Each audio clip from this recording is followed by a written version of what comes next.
오늘 말씀의 제목을 한번 따라 하시겠습니까? 마음의 제단에 계명을 새기라. 마음의 제단에 계명을 새기라. 이런 제목으로 함께 말씀을 나누기를 원합니다. 오늘도 변함없이 들어간 첫 번째 질문은 초심이라는 단어를 기억하십니까? 초심, 수구, 초심. 수구, 초심이라는 사자성어는 다 기억하시겠지만 여우가 죽을 때 그 머리를 어디에 둔다? 자기한테 그 굴을 향하여 머리를 둔다. 그래서 나온 이야기가 수구, 초심이라는 단어입니다. 해석을 보면 조금 뉘앙스가 다를 수도 있긴 하지만 사람은 늘 고향을, 그리고 죽을 때가 되면 고향을 생각한다, 이런 얘기도 될 수 있죠.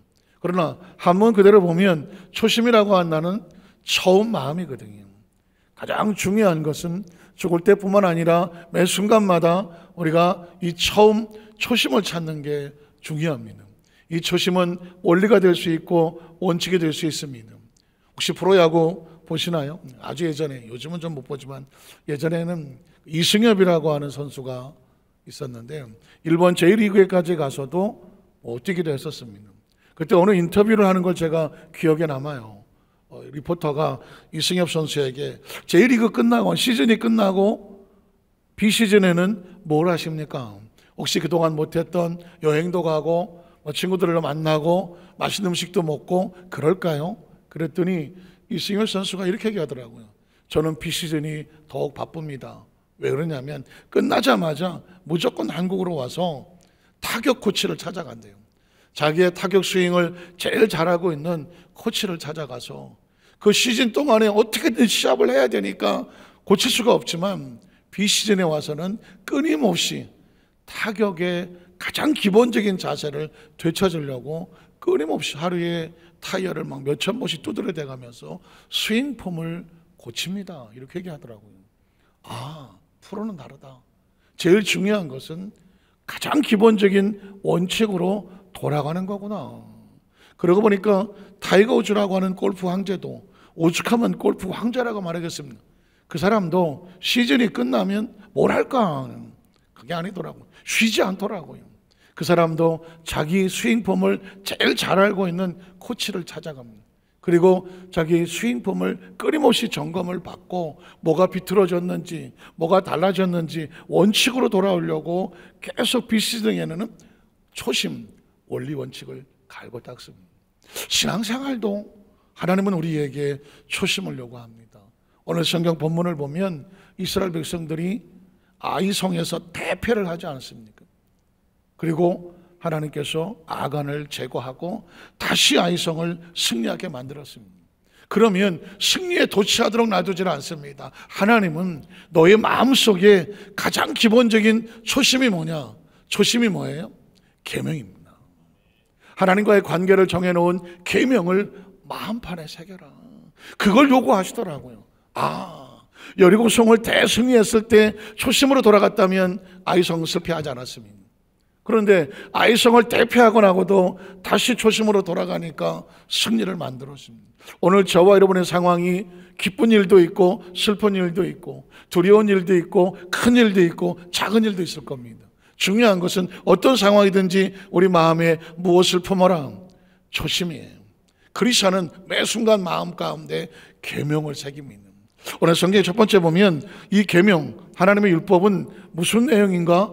축복과 저주의 말씀이 기록되어 있습니다. 저는 이때까지 설교하면서 저주란 단어를 거의 써본 적이 없어요. 하고 싶지도 않고.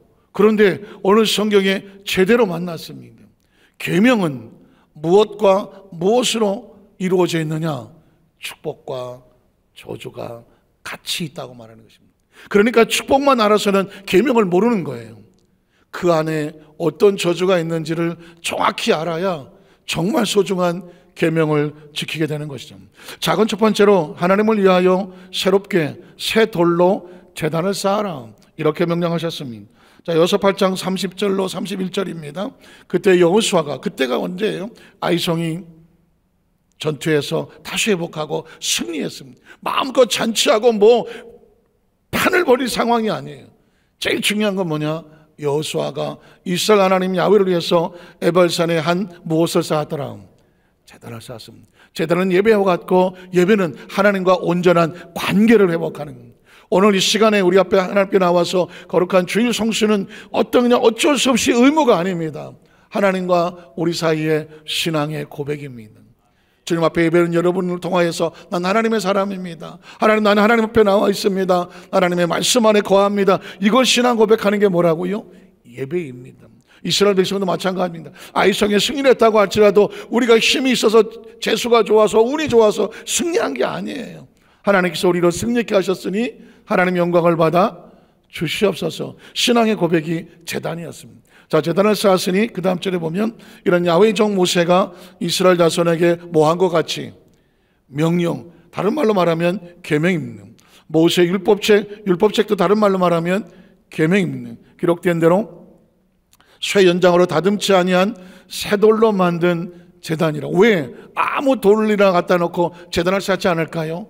아무 손을 대지 않은 쇠돌로 만든 제단입니다. 하나님과 저와 여러분 사이에는 우리의 마음에 새로운 마음이 필요합니다. 예전에 막 쓰던 마음이 아니라 하나님 앞에 다른 거 섞이지 않은 온전한 마음, 그게 뭐다? 예배입니다. 자, 그 제단이라 무리가 야훼께 번제물과 화목제를 그 위에 드렸으며, 또 그 다음 작은 두 번째로 보면 돌로 된 제단에 제물을 올릴 뿐만 아니라 뭘 기록하라고 말합니까? 율법과 계명을 기록하라고 말합니다. 32절 3절에 보면 여호수아가 거기서 모세가 기록한 율법 십계명을 생각하시면 돼요. 십계명을 이스라엘 자손의 목전에서 그 돌에 기록하며, 자, 온 이스라엘과 그 장로들과 관리들과 재판자들과 본토인뿐만 아니라 이방인까지 야훼 언약궤를 맨 레위 사람 제사장 앞에서 궤의 법궤의 좌우에 서되 절반은 그리심산 앞에 절반은 에발산 앞에 섰으니, 이런 야훼 종 모세가 이스라엘 백성의 축복하라고 명령한 대로 했더라. 다시 말해서 이 공동체 안에 한 사람도 빠짐없이, 혹시 여기저기 손님처럼 들어와 있는 이방이라고 할지라도 그들에게 계명을 반석에 새기는 것처럼 마음에 새기라고 명령을 한 것입니다. 그러면 계명에 어떤 내용이 들었을까요? 성경에 보면 작은 세 번째로 보면 율법의 내용은 아까도 말씀드렸습니다. 전 사실 긴장하고 있습니다. 왜 긴장할까요? 축복이란 단어만 하면 얼마나 감사하겠어요. 그런데 이 축복과 저주가 붙어 있어요. 그리고 여러분 긴장하고 마음에 준비하고 들으셔야 돼요. 왜냐하면 축복과 저주라는 것은 항상 붙어 있어요. 축복은 지켜 행할 때의 축복이지, 그 조건이 성숙되지 않으면 축복은 바로 뭘로 변하느냐? 저주로 변할 수 있습니다. 자, 성경은 그 이야기를 합니다. 34절로 35절에 보면 그 후에 여호수아가 율법책에 기록된 모든 것대로, 중요한 단어입니다. 모든 것대로, 골라서가 아니라 모든 것대로 축복과 저주하는 율법의 모든 말씀을 어떻게 했다? 낭독했다. 사람이 어떤 경우에 하고 싶은 말이 있고 하고 싶지 않은 말이 있거든요. 이거 내가 해야 되나 주춤거리는 말이 있어요. 그런데 성경은 이렇게 말합니다. 하나님께서 이스라엘 백성 앞에 하나님 말씀 그대로 전파해라. 말씀 그대로. 그것이 축복이면 축복, 저주면 심판이면 심판. 그래서 그 말씀을 듣고 어떻게 하라고? 나 몰랐어요. 나중에 핑계대게 하지 못하게 하라. 그러면서 모든 말씀을 낭독하였으니, 모세가 명령한 것은 여호수아가 이스라엘 온 회중과 여자들과 아이와 또 그들 중에 동행한 거류민들 앞에서 낭독하지 아니한 단어, 말이 하나도 없었다. 그 얘기는 뭐냐면 여호수아가 한 단어도 빼놓지 않고 있는 그대로 다 말했다는 것입니다. 쉬운 얘기가 아니죠. 왜 그랬을까요? 왜 하나님은 축복만 말씀하시지 그 축복과 함께 저주와 심판도 하나도 빼놓지 않고 말하라고 그랬을까? 못하게 우리를 심판하시려고, 저주하시려고? 아니에요. 우리를 살리시려고 하는 겁니다. 살리시려고 하는 겁니다. 미국에 있을 때 어느 목사님이, 그 사모님이 갑자기 그냥 감기 몸살 너무 심하게 와갖고, 그래서 미국 약국에 가서 이제 물약을 하나 이제 샀어요. 그리고 어떻게 먹는 건가 이렇게 본 다음에 그 물약을 따라서 그 사모님에게 2스푼을, 감기약 2스푼을 입에 넣었습니다. 그러니까 그냥 기록한 대로 했으니까 이제 금방 낫겠지 했는데 그 감기약을 2스푼을 먹은 사모님이 갑자기 정신이 혼미해지기 시작하며, 내가 직접 들었는데 인사불성까지, 아무 생각도 없고 막 깊은 나락으로 떨어지는 것 같이, 아이고 살려주세요 살려주세요, 이 정도까지 고통스럽다는 거예요. 그래서 깜짝 놀라서 왜 이러지? 그 목사님이 다시 이렇게 물약을 봤더니, 이게 물론 미국 약이니까 영어로 써있긴 하지만 표시가 다른 거예요. 보통 2분의 1이면 이렇게 해서 2분의 1인데 미국 사람들은 1 쓰고 슬래시하고 1을 썼어. 그러니까 얼핏 보면은 이게 1스푼이나 2스푼 이렇게 해석을 한 거예요. 그래갖고는 빨리 나라고 2스푼을 먹였어. 반 스푼만 먹여야 되는 거를 2스푼을 먹였으니 4배를 먹인 거예요.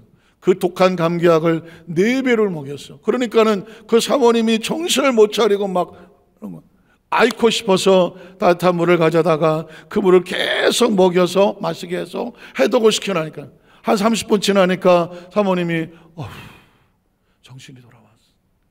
그 멍청한 목사가 누굴까요? 그 멍청한 목사가 누구냐? 제가 지금 그 생각만 하면 식은땀이 나는데. 그러니까는 사실 약을 잘 안 먹는데 너무 몸살이 심하고 그러면 물약이라도 좀 먹고 좀 열도 좀 떨어지고 하라고 안 사던 약을 사갖고 가서 이렇게 보니까 1스푼이나 2스푼으로 보여요. 그래서 빨리 먹고 나라고 2스푼을 갖다가 그랬더니 이 사람이 낼름낼름 잘 받아 드셨는데 좀 있더니 정신을 잃더라고. 와, 그때 막 어지럽고 막 정신을 잃고. 그때 얼핏 생각나는 게 예전에 저희 아들이 그 일회용 김에 방부제를 먹고 입술이 새파랗게 돌아갔던 기억나거든요. 그때 약사에게 물었더니 무조건 물 먹여라, 물을 마시게로 해독을 시키라고 그러더라고. 그때 아이가 물을 한 몇 컵 먹고 나더니 입술이 파란 게 다시 돌아온 걸 기억이 나더라고요. 그래서 그냥 계속 물을 퍼다가 한참 그냥 마시게 했더니 한 20, 30분 지나니까 정신이 돌아와요. 그때부터 제가 정신 번쩍 나죠. 혹시라도 확실히 특히 약이라고 생각이 되어지면 반드시 복용 방법을 확인해야 되죠. 확인하면 이게 2분의 1인지 2스푼인지 정확하게 보고 2분의 1도 컵에다가 이렇게 표시가 되어 있잖아요. 딱 절반만 해서 그렇게 해서 마시게 해야 돼. 이걸 그냥 이거 많이 먹으면 좋지 하고 막 2-3번 3스푼 먹으면 사람을 잡더라고. 약이라는 게 정량을 지키지 아니하면 독이 되더라고요. 그때 깨달은 게 있어요. 오늘 우리에게 왜 계명을 주시면서 축복만 있는 것이 아니라 저주가 붙어 있을까? 계명이라고 하는 것은 지키면 축복이에요. 정량과 같아요. 근데 이게 정량을 지키지 아니하고 선을 넘어가 버리면 약이 아니라 독이 되더라고. 그래서 오늘 성경 속에 두 번째는 뭐냐면 오늘 이 계명 속에 담겨져 있는 축복을 한번 살펴보겠습니다. 축복의 말씀을 살펴볼 때 여러분은 익숙할 수도 있어요. 잘 아실 수도 있고요. 그리고 이 축복의 말씀이 아멘이 그냥 나올 수도 있어요.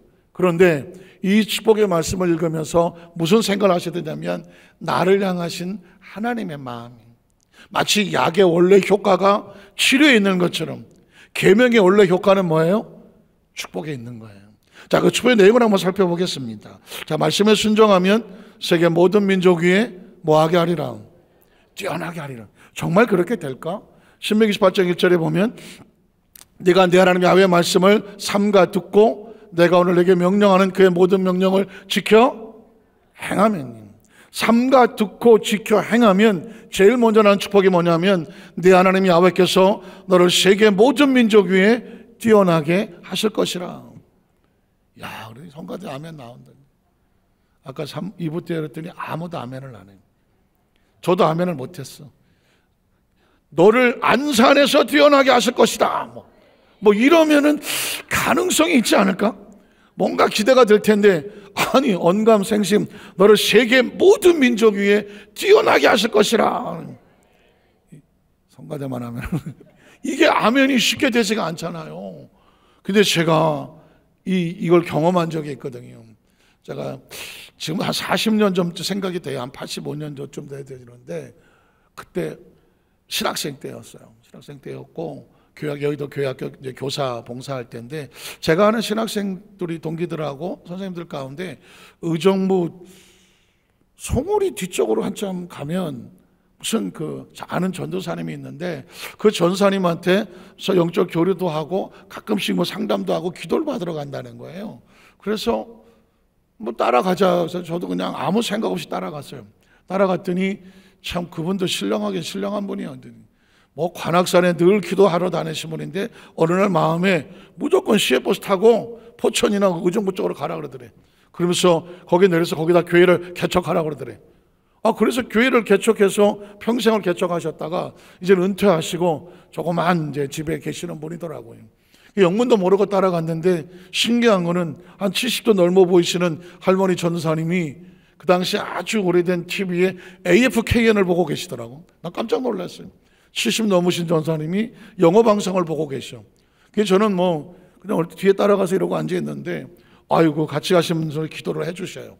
그런데 저도 어쩔 수 없이 뭐 같이 가서 지금 앉아서 기도를 받았어.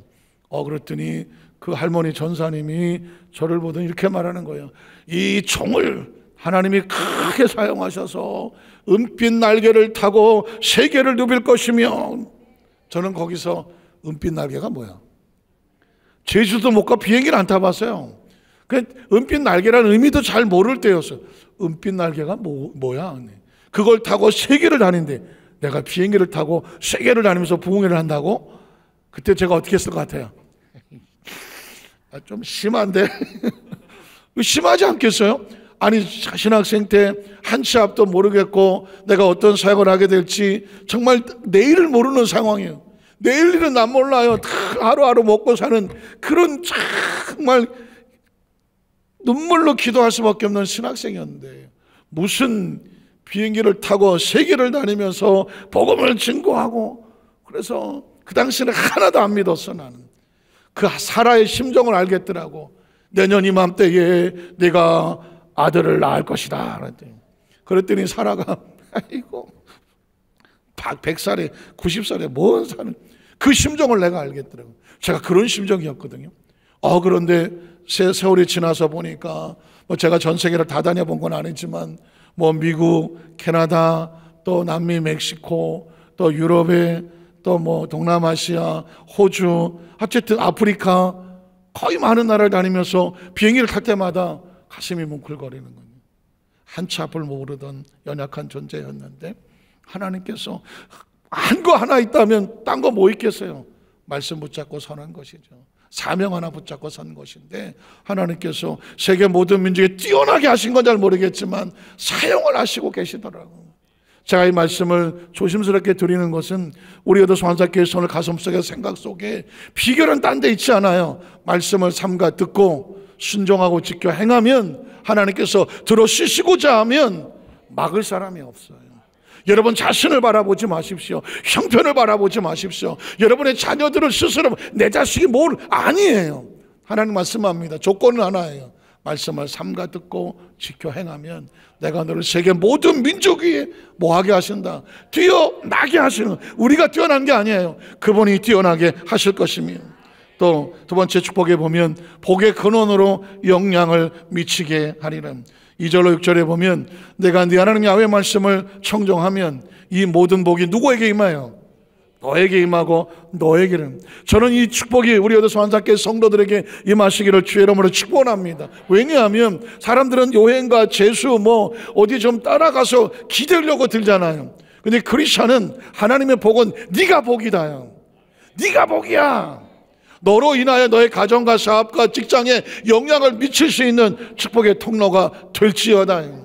복이 내게 임하며 내게 이르리니 성읍에 가서도 너로 인하여 복을 받게 되고 들에 갔더니 너로 인하여 그 사람들이 복을 받게 될 것이며, 또 내 몸의 자녀, 왜? 내가 복을 받았기 때문에 내 몸의 자녀와 내 토지가, 왜 토지가 복을 받아요? 나의 소유이기 때문에 내 짐승의 새끼와 소아양의 새끼가 복을 받을 것이며, 또 내 광주리와 떡번지 그릇이 누구 때문에 복을 받아요? 나 때문에 복을 받게 될 것이며, 네가 들어와도 누구 때문에? 나 때문에 복을 받고, 내가 나가도 누구 때문에? 나 때문에 복을 받을 것이라고 말합니다. 저와 여러분의 마음 생각 속에 누구한테 덕을 보거나 누구 옆에서 영향을 받으려고 하지 마십시오. 여러분과 제가 축복의 주인공이 되시기를 주의 이름으로 축복합니다. 이게 누구의 뜻이다? 하나님의 뜻이에요. 또 승리자의 축복을 받으라고 말했습니다. 7절에 보면 야훼께서 너를 대적하기 위해 일어난 적군들을 내 앞에서 누가 패하게 하셔요? 하나님이 패하게 하시겠다고 말했습니다. 그러니까 어떤 문제가 있고 어려움이 있을 때에 그 문제 앞에 절망하고 좌절하지 말라. 네 앞에 담 앞에 섰다고 할지라도 그들이 내 앞에서 한 길로 너를 치러 왔지만 몇 길로 도망간다? 7길로 도망할 것이다. 그게 하나님께서 주시는 승리자의 축복입니다. 또 네 번째 보면 삶에 주시는 축복이 있어요. 우리의 삶에 하나님께서 주시는 세밀한 축복들이 8절 이하에 있습니다. 야훼께서 명령하사 내 창고와 내 손으로 하는 모든 일에 무엇을 내리시고, 누구 때문에? 너 때문에 복을 내리시고, 또 네 하나님 야훼께서 내게 주시는 땅에서 내게 복을 주실 것이며, 야훼께서 내게 명세하신 대로 너를 세워 자기 성민이 되게 하실 것이며, 이런 내가 내 하나님 야훼 명령을 지켜 그 길로 행했기 때문이에요. 이게 비결이에요. 네가 말씀을 듣고 지켜 행했기 때문에 너에게 복이 임한다고 말했습니다. 또 땅의 모든 백성이 야훼 이름이 너를 위하여 불리는 것을 보고 너를 뭐하게 된다? 두려워하게 될 것이다. 야훼께서 내게 주리라고 내 조상들에게 맹세한 땅에서 내게 무엇을 주셔? 왜 주셔요? 말씀을 삼가 듣고 지켜 행했기 때문에 복을 주셔서 어떻게? 내 몸의 소생과, 왜 내 몸의 소생이 복을 받아요? 나로 인하여 가축의 새끼와 누구로 인하여? 나로 인하여 토지의 소산을 누구로 인하여? 나로 인하여 많게 하시며, 또 성경은 다섯 번째로 하늘의 아름다운 보고가 열리는 축복을 말하셨습니다. 12절 13절에 보면 지금 이 축복의 내용은 다 원인이 하나예요. 순종이에요. 자, 야훼께서 너를 위하여 하늘의 아름다운 보고까지 열어주셔서 내 땅에 때를 따라 비를 내리시고 내 손으로 하는 모든 일에 무엇을 주시리니? 복을 주시리니 내가 많은 민족에게 구워줄지라 너는 절대로 꾸지 아니하게 될 것이고, 야훼께서 너를 머리가 되고 꼬리가 되지 않게 하시며 위에만 있고 아래에 있지 않게 하시리니, 오직 한 가지만 해라. 너는 내가 오늘 내게 명령하는 네 하나님 야훼의 명령을 듣고 지켜 행하며, 내가 오늘 너에게 명령하는 그 말씀을 떠나 좌로나 우로나 치우치지 아니하고 다른 신을 따라 섬기지 아니하면 뭐와 같으리라? 뭐와 같으리라? 이와 같으리라. 앞에 내용이 잔뜩 있어요.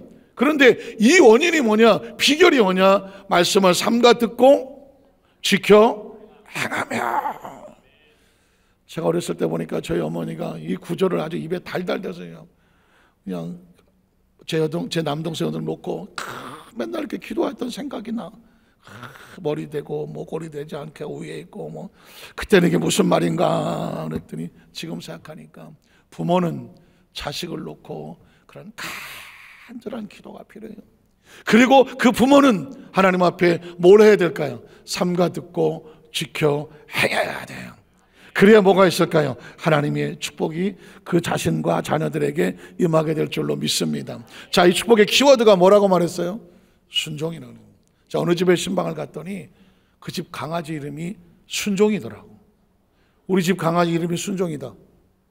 없죠. 이브 때는 있어서 내가 말을 안 해서 그렇죠. 어느 집에 신방을 갔는데 순종이라고서는 그 개집에 뭐라 그래야 돼? 개패라 그럴 수는 없고 어쨌든 문패를 붙여놨는데 순종이네 집 써놨어. 그래서 내가 순종인 줄 알았어. 그래서 내가 아니 저 집 개 이름을 왜 순종이라고 했을까? 처음에 생각해요. 제 생각이에요. 아, 이게 말을 더럽게 안 들어갖고 이놈의 자식이 좀 말 좀 들으라고 순종이라고 붙였나? 아니면 원래 착하고 그냥 막 시킨 대로 잘해서 순종이라고 시켰나? 근데 그게 아닌 것 같아. 제 생각이에요. 완전히 제 생각이에요. 아마도 이 개는, 강아지는 짖을 때 뭐라고 짖을 것 같아요? 멍멍 짖지 않은 것 같아. 어떻게 짖는 것 같아? 성가대에서 나올 줄 알았더니 안 나오네.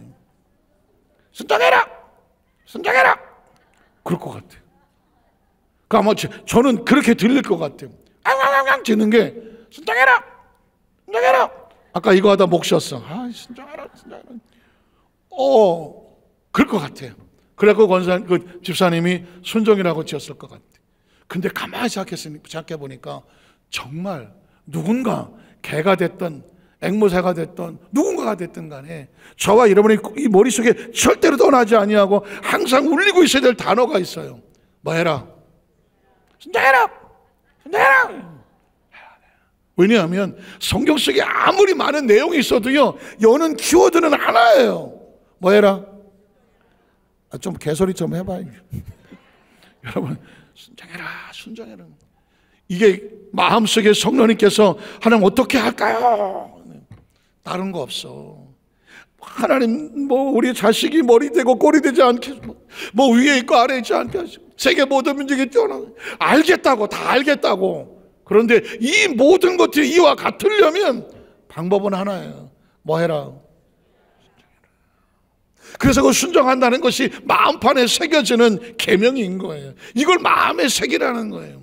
마음에 새기는 게 잘 모르겠거든. 개라도 한 마리 키워갖고 순종해라! 순종해라! 계속 이렇게 짓게 만들어라. 잊어버리지 말아라.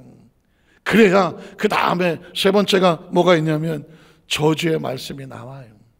순종하지 아니하면 따라붙는 게 있는데 저주라는 단어가 나와요. 저는 이때까지 목회하면 참 이 본문을 읽었어요. 성도들한테 한 번도 이걸 읽어본 적이 없어. 읽기가 너무 무서워.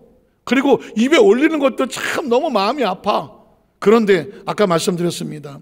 여호수아에게 하나님께서 한 단어도 빼놓지 말고 이스라엘 백성들에게 한 사람도 빼놓지 말고 다 듣게 하라고 말했어. 다 가슴에 새기라고 그랬어. 이유가 뭘까? 살리려고 하는 겁니다. 자, 첫 번째, 말씀을 불순종하면 어떤 일이 벌어지냐면 모든 약속된 축복을 상실합니다.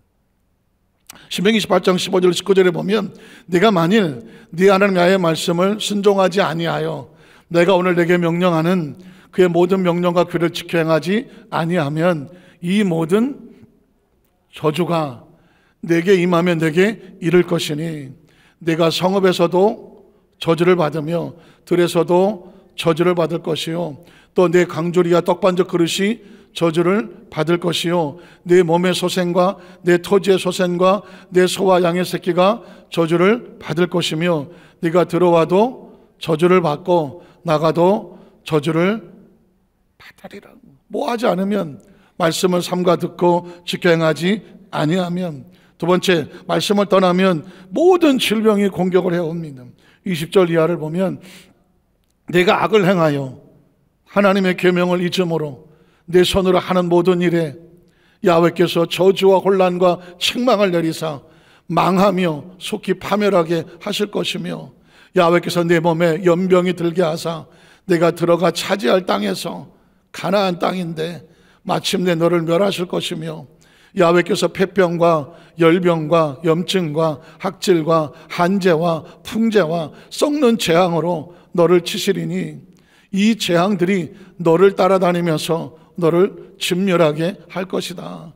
네 머리 위의 하늘은 심판에 노치될 것이고 네 아래의 땅은 철벽같이 가로막힐 것이고 야훼께서 비 대신에 티끌과 모래를 네 땅에 내리시리니 그것이 하늘에서 내 위에 내려 마침내 너를 뭐 할 것이다? 멸할 것이다. 복을 잃어버리면 하나님 신 모든 축복도 상실하고 생명의 위협도 받는다는 거죠. 말씀을 떠나면 하나님의 보호도 상실하게 됩니다. 25절 29절에 보면 야훼께서 내 적군 앞에서 너를 패하게 하시리니 내가 그들을 치러 한 길로 나가서 그들 앞에서 7길로 도망하게 될 것이고 내가 또 땅의 모든 나라 중에서 흩어지고 내 시체가 공중의 모든 새와 땅의 짐승들의 밥이 될 것이나 그것들을 쫓아줄 자가 없을 것이며 야훼께서 애굽의 종기와 치질과 괴혈병과 피부병으로 너를 치시리니 네가 치유받지를 못할 것이며 야훼께서 또 너를 미치는 것과 눈 머는 것과 정신병으로 치시리니 맹인이 어두운 데서 더듬는 것 같이 내가 백주에도 더듬고 내 길이 형통하지 못하여 항상 압제와 노력을 당할 뿐인데 너를 구원할 자가 없을 것이다.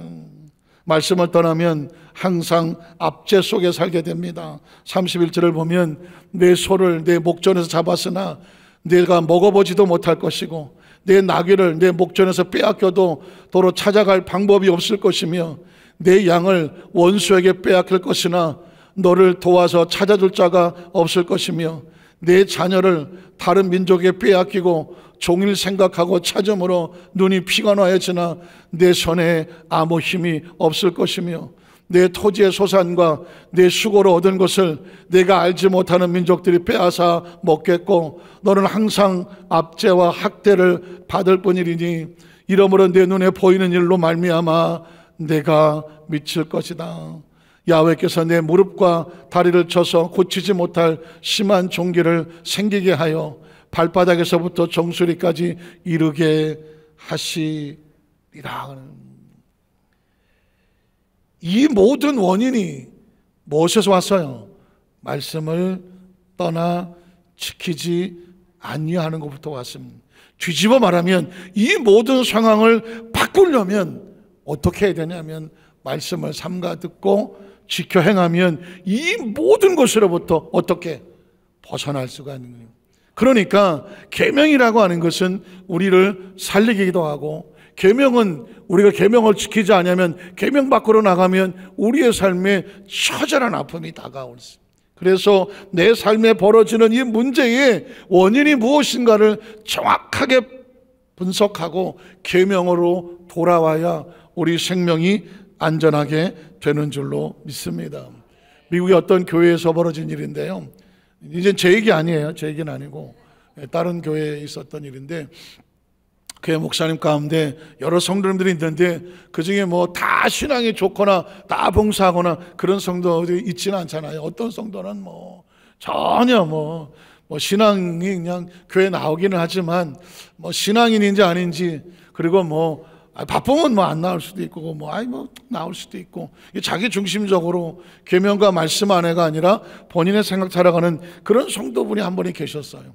그런데 이 성도분이 어느 날 가족들하고 다 데리고 어디 야영을 나갔다가 그만 그 어린 손자애가 하나가 있었는데 손자애가 방울뱀에 물렸어요.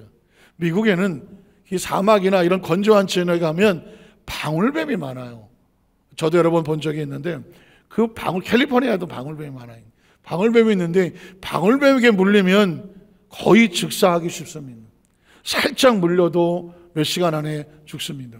그래서 급하게, 우리나라는 119지만 미국은 911, 911이거든요. 전화를 해서 우리 아이 손자가 이렇게 방울 물렸으니 와서 응급처치해 주십시오. 그런데 워낙 먼 곳으로 가서 1시간이 걸려요. 떨어진 곳이라. 근처에 가까이 있는 성도들하고 목사님밖에 없어요. 그래서 어떻게 급하니까 성도님들에게 전화하고 목사님 전화하고 해서 우리 손주가 지금 이렇게 돼서 와서 기도해 주십시오. 그래서 그 911, 119가 올 때까지 성도들과 목사님이 같이 그 어린 생명을 놓고 기도를 하는 거예요. 1시간을 기도하는 거예요. 올 때까지 1시간을 기도한 땀을 뻘뻘 흘리고 다들 막 울고 막 회개하고 막. 그런데 1시간 만에 911 응급차가 왔어요. 근데 응급차가 와서 보더니 깜짝 놀라요. 이 아이를 뭘 어떻게 했길래 이 아이의 얼굴에서 독이 다 빠져나갔다고. 어떻게 빠져나갔나 그랬더니 얼마나 울고 눈물을 흘리면서 기도를 했는데, 이 아이도 뭐 놀라니까 울기도 했지만 온몸에 땀이 범벅한 거예요. 그러니까 그 뱀 독이 땀으로 다 빠져나갔어. 땀으로. 그래서 치명적인 양은 다 빠져나갔고 가서 응급 조치하면 살 수 있게 된 거예요. 그래서 그 생명이 살아났어요. 그 다음부터 그 집은 오로지 주일날 절대 딴 데 가지 않습니다. 절대 딴 데 가지 않고 주일날도 맨 앞자리 나와서 예배 드리고 온 식구가 한 사람도 안 빠져. 그리고 뭐 성가대를 비롯해서 뭐 남녀 선생님 열심히 봉사하면서 교회에서 가장 1등 가는 일꾼이 된 거예요. 그걸 본 목사님이 생각이 많아지는 거죠. 설교를 아무리 해도 10번을 들어도 변화가 안 되는데 방울뱀이면 한 마리면 끝나는구나. 그래갖고 그날 저녁부터 목사님이 주여 저 집에도 방울뱀을 한 마리 보내주시고 저 집도 한 마리 보내주시고 저 집은 2마리 보내주시고 그렇게 기도했다는 게 아니라 기도하고 싶은 마음이 여기까지 올라오는, 왜냐하면 살려야 되니까. 살려야 되잖아요. 그냥 하고 싶은 대로 내버려 뒀다가는 저 영혼이 어떻게 될지 모르니까 차라리 방울뱀이 와서 한번 물어주면 집안이 통째로 잘 나오는. 그래서 그 목사님이 할까 말까 고민하다가 안 했다, 뭐 그런 제가 스토리를 한번 읽어본 적이 있어요. 와, 제가 1991년도인가 서대문 교구에 교구장을 할 때에 이 예화를 한 적이 있었어요. 예화를 한번 했어요. 그랬더니 어느 권사님이, 목사님 내일 점심때 목사님 제가 점심 대접할게요. 전라도 분인데 경상도 말이 나오네. 그래서 예. 그래서 점심때 같이 식사를 했어요. 그랬더니 나 목사님 저 갈 데가 있어요. 어디 가냐 그랬더니 서대문 그 홍제 사거리에 보니까 잉글랜드 양복점이 있어요. 양복점을 데려가는 거예요. 그러면서 목사님 양복만 맞추시라요? 뭐 이래. 뭘 맞추라고 그러고. 왜 갑자기 왜 그랬더니 아니 마음에 소원이 와버렸습니다. 그래갖고 양복을 얼떨결에 맞춰 입었어요. 죄종들이 그냥 성도님 맞춰주면 입고 없으면 말고 막 이런 상황이니까 그때만 하더라도. 그랬는데 그 양복을 딱 맞추고 이제 나가는데 권사님이 제 손을 딱 붙잡으면서 목사님 저는요 우리 집에 그 방울뱀이 오면 절대로 안 돼버립니다. 무슨 말인지 아시겠어요? 이거 손을 꽉 잡고 목사님 우리 집엔 절대로 방울뱀이 오면 안 돼버려요. 그분은 남편을 일찌감치 잃었어요. 혼자 어린 아들 하나 데리고 진짜 옥족스럽게 살았어. 그래도 좀 생활이 부유해요. 어린 아들이 이제 좀 커서 장가도 가야 되고 이제 좀 행복해지려고 하는 거예요. 그러다가 보니까 이 권사님이 여기저기 또 이제 부자다 보니까 오라는 데가 많아. 또 가끔씩 주일날도 살짝서 빠지긴 해. 마음에 뭐가 왔어요? 두려움이 왔어. 아이고 우리 목사님이 저를 또 방울뱀을 보내버리면 우리 집에 우리 아들 어떻게 되실까? 이러갖고는 그 마음에 소원이 생겨갖고 저를 양복을 하나 걷어 입히시면서 목사님 우리 집은 절대 방울 보면 안 돼버립니다. 어떨 제가 양복을 입었던 기억이 나는데 제일 중요한 건 뭐냐면 그래도 효과가 있잖아요. 그분은 그 이후에 절대로 주의를 안 빠지더라고. 뭐 때문에 안 빠져요? 설교 은혜 받아서 안 빠지는 게 아니야. 뭐 때문에 안 빠져요? 방울뱀 때문에 안 빠지는 거예요. 어떤 분이 저한테 아까 2부 끝나고 나왔더니 저한테 목사님 저도 방울뱀 우리 집에 오면 안 됩니다. 제가 그랬어요. 생각해 보겠습니다. 말씀을 정리하기를 원합니다. 계명이 그런 거예요. 때로 우리에게 축복 밟고 하나는 모습도 중요한데요, 때로는 방울뱀과 같이 우리에게는 아픈 이 저주라고 하나님의 심판이 이게 있음을 알아야 돼요. 그래서 내가 내 마음대로 하다가는 복을 주세요 하고 복 받으면 감사하고 바쁘면 못하는 이게 아니에요. 예수를 믿는다는 것은 목숨을 거는 거예요. 하나님이 세상을 이처럼 사랑하사 독생자를 주셨는데 저를 믿느냐 안 믿느냐가 운명을 바꿔요. 믿지 않는 자는 멸망할 것이고 믿는 자마다 멸망하지 않고 뭘 얻어요? 영생을 얻게 하신다고는. 그래서 예수 믿는 성도들이 예수를 믿으면 그 안에 회개와 치유가 있고 구원의 은혜가 있는 거예요. 믿지 않는 자에게는 안타깝지만 심판이 있고 저주가 있는 거예요. 질병도 마찬가지입니다. 질병으로 죄로 인해 다가온 질병은 예수 그리스도로 말미암아 주가 치료해 놓았다고 말한 이유는 예수님 무슨 치료의 능력으로 빠바바 이런 게 아닌 게 아니라 말씀 안에 들어오면 저주가 떨어져 나가니까 질병이 떨어져 나가는 거예요. 가난이 죄로 인해 다가 들어왔다가 예수 믿고 하나님 앞에 올바로 관계해보게 되면 가난이 지가 않아서 7길로 떨어져 나가는 거예요. 지옥과 천국은 어떻게 하는 방법이 아니에요. 하나님 안에 들어오면 이미 천국 백성이 되어진 것입니다. 간절히 바라기는 이제 이후의 신앙은 오늘 말씀처럼 마음의 가슴판에 계명을 새겨서 수시로 내 마음을 새겨보고 힘든 일이 지나더라도 이 상황 가운데 말씀을 계명에 새겨서 버텨내고 아무리 좋은 일이 있어도 도취되어 있는 것이 아니라 다시 원점으로 들어와서 내 신앙을 점검을 해서 매일 매순간 하나님과의 관계에 성공하시는, 그게 우리를 살립니다. 그 축복이 함께 하시기를 주님의 이름으로 축원합니다. 기도하겠습니다. 전능하신 하나님,